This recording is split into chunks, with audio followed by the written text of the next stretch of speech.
Tentunya kita akan mulai. Siapkan dulu hatinya, kita doa sama-sama yuk. Bismillah, raditu billahi rabba wa bil islami dina wa bi muhammadin nabiyya wa rasula. Rabbi zidni ilman warzuqni fahman. Amin ya rabbal alamin. Baik, sebelum saya serahkan ini kepada beliau, kita angkat tangan dulu semua. Angkat dulu yang paling belakang juga angkat tangan semuanya. Yang paling belakang semua sudah semua? Sudah, tatap mata saya. Dadah. Terima kasih. Assalamualaikum warahmatullahi wabarakatuh. Tatap matanya. Mau kentil lah rawak mau. Bojone sapa? Kentil lah rawak bingung. Alah jan lucu. Iya. Ngatek alhamdulillah. Tak kira luntur. Ada wonge. Nek wong kene malu ngadeg. Wes bene wong eta. Ada di depan dah berdiri. Iya. Bismillahirrahmanirrahim. Rabbi sholli sholli wa yassirli amri wahlul 'uqdatam min lisani yafqahu qawli. Assalamualaikum warahmatullahi wabarakatuh. Waalaikumsalam warahmatullahi wabarakatuh. Udah ibu? Udah? Kamu datang lagi? Alhamdulillah wa syukurillah wa ni'matillah. Ada HP ning ngadeg. Atas izin Allah kita bisa berkasih sayang pada sore hari ini di tengah-tengah para ibunda solehah yang baik hati, yang Allah rahmati keluarga dan anak cucu mantunya. Amin. Belum punya mantu? Yang belum punya mantu semoga dibahagiakan oleh anak-anaknya dan suaminya. Amin. Yang masih jomblo mudah-mudahan Allah berikan segera jodoh. Amin. Wah, banyak juga yang Sampai jomblo baju. ya. Wes, Alhamdulillah. panjang-panjang. HP-mu kita. Ya. Kayak kurang kita. Cah. Ada yang mutasi. Ya. Be wong lah. Seperti saya dulu dimutasi dulu saya sama Allah. Kurang kita. Dipindah tugaskan. Ini ya. Saya hanya mau cerita pada sore hari ini, Video langsung. bukan karena saya lebih pandai ya para bunda. Saya dengan rendah hati ingin mengatakan, andaikan Allah mentakdirkan saya berdiri di sini, bukan karena saya lebih hebat daripada bunda-bunda sekalian. Saya hanya jadi alat Allah untuk berbagi kisah pengalaman betapa agung dan maha besarnya Allah, betapa Allah maha kasih, maha sayang, maha adil, dan Allah tidak pernah ingkar janji, tidak pernah berdusta seperti kita manusia. Allah hanya ingin kita sesuai sangkaan kita terhadap segala takdir dan ketentuannya. Allah membuktikan apa yang kita yakini dengan baik, bahwa segala takdir dan ketentuan Allah adalah baik dan baik, meskipun penuh dengan air mata, penuh dengan luka, namun Allah akan menjawab jauh ke depan sesuai waktu yang sempurna menurut ukuran Allah. Dan saya menjadi salah satu hamba yang Allah berikan nikmat ujian yang alhamdulillah berakhir perjalanan sebagian perjalanan hidup saya dengan indah. Segala ujian di awalnya menyakitkan. Kalau ujian nikmat jarang kesebut, tapi ujian luka, ujian sedih, ujian ditinggalkan, diabaikan, dibohongi, dikhianati, itu akan menyedihkan kita. Betul Bu? menikmati ujian nikmat, dikasih anak, dikasih harta, dikasih jabatan. Itu ujian yang kadang kita lupa bersyukuri. Seolah-olah itu adalah hak yang Allah berikan kepada kita. Padahal semua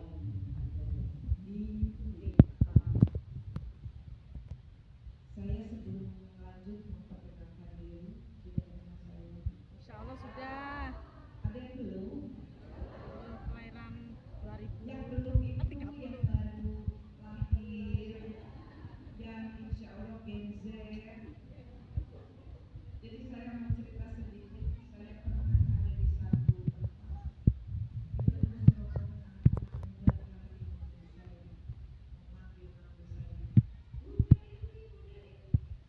Ya, saya kalau saya nggak beda. Buat emaknya banyak, buat nenek kakeknya. Kita foto, iya tanggung jawab itu buat mbaknya, buat ibunya, buat oma. Akhirnya ngaku iya buat oma saya. Jadi generasi Gen Z atau anak-anak muda atau orang muda biasanya tahu saya dari orang tuanya atau anak dari follower mantu saya. Saya Dewi terlahir dengan nama Raden Ajeng Dewi Wijayati. Lahir saya di Cirebon. Ayah saya dari Kepulauan Jawa Solo dan Bogor juga. Pekerjaan ayah saya saat dinas di Cirebon sebagai kepala kejaksaan negeri Cirebon. Ibu saya, nama saya Dewi Ajeng adalah asli Putri Sriwijaya Keturunannya raja. dari Kesultanan Palembang. Saya lahir karena ayah Kita saya darah dinas merah, di dia Cirebon, tapi kampung halaman tumpah darah saya adalah Cirebon. Saya sangat mencintai kota kelahiran saya. Rasa-rasanya nggak ada orang Cirebon di sini. Nggak ada. Oh ada, pribadi Wanasa. Oh, ada deh. Ada lah. Itu bahasanya bagaimana? Saya nakal. Maratuannya kan ya. Jadi kalau Cirebon pada Sunda. nanya Jamis. Wanasa, jangan bilang itu kenapa waris yang ada yang bilang. Bahasa Cirebon itu artinya Waris, waras. Kalau bahasa Bali kan matur suksma, suksma mewali, kepanganan yang ngadain, jangan merasa diri pandai. Pinter ya. Kayaknya orang ngerti belas. Demaden awak sen. Saya sangat suka juga Bali karena banyak juga saya belajar filosofinya. Demaden awak sen. Jangan merasa diri pandai. Depangana kengadani. Biarkan orang lain yang menilai. Keginane tubuh kenyapat. Masih banyak debu yang kita tidak tahu meskipun kita sudah menyatu. Anak saya tumbuh lugu. Anak saya tumbuh lugu.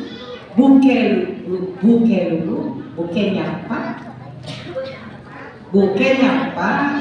Banyak debu yang kita sudah sapu tapi yang tidak terlihat terus berdatangan. Artinya meskipun kita sudah terus berbuat kebaikan, kadang-kadang kita sebagai manusia ada yang luput dan lalai.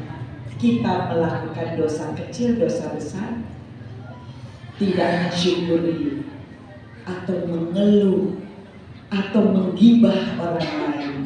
Padahal kita baru sholat, kita baru zikir, baru doa. Begitu lihat ada orang lewat, si itu tuh ini yang ternyata itu nggak sadar kita. Makanya anak saya itu lugu, hilang lugu, buke kata orang Bali itu. Masih banyak debu yang sudah kita sapu tapi yang tak nampak. Debu yang tidak pernah nampak, tak tertampakkan oleh kita, tetap terus berdatangan. Itulah kita di dunia, tidak luput dari salah dan dosa. Jadi banyak nikmat yang kita lalaikan Karena kita lebih berpikir ingin yang bagus menurut ukuran kita. Banyak keinginan yang kita mau sesuai mau kita, sampai kita melupakan betapa banyak nikmat yang sudah Allah berikan dalam hidup kita. Saya lahir sebagai penyanyi. Ibu tahu lagu saya? Tahu. Apa? Gimana lagunya? Oh, saya? Kau bukan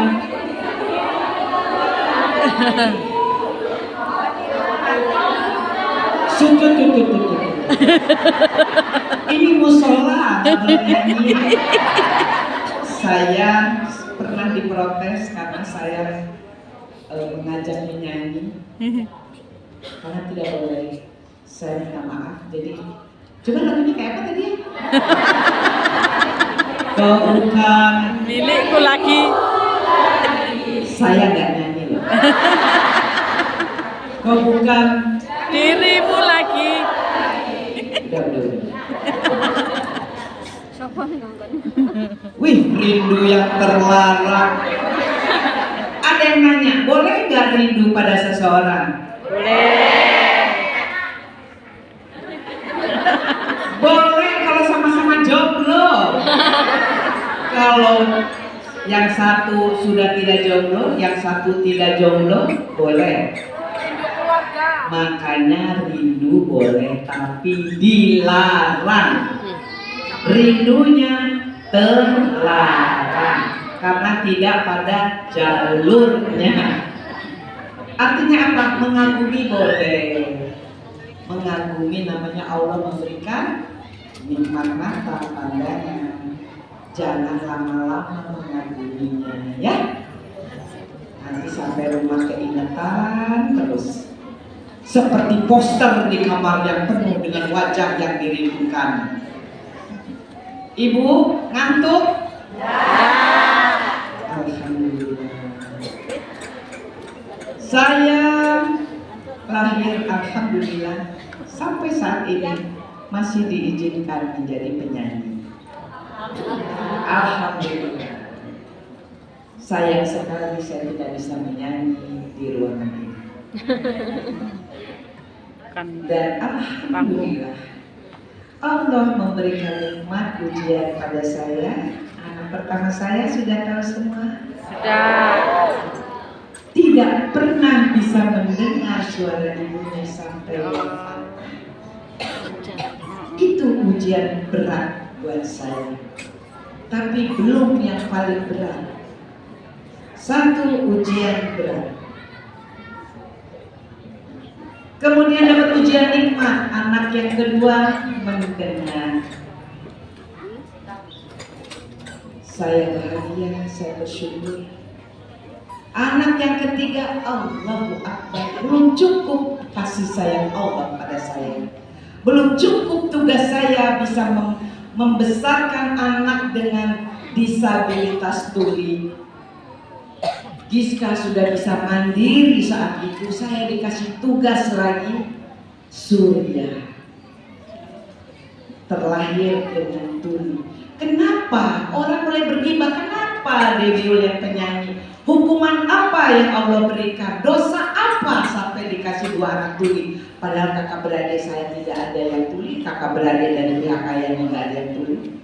Saya bilang Allah itu percaya sama saya.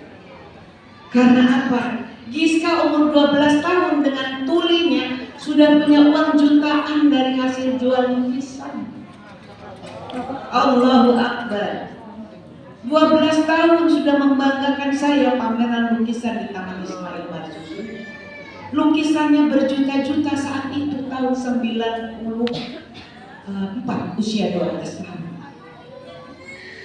Dan tahun 95 saat usia Surya 2 tahun saya divonis hanya menikmati kebahagiaan 1 tahun setelah bisa mandiri.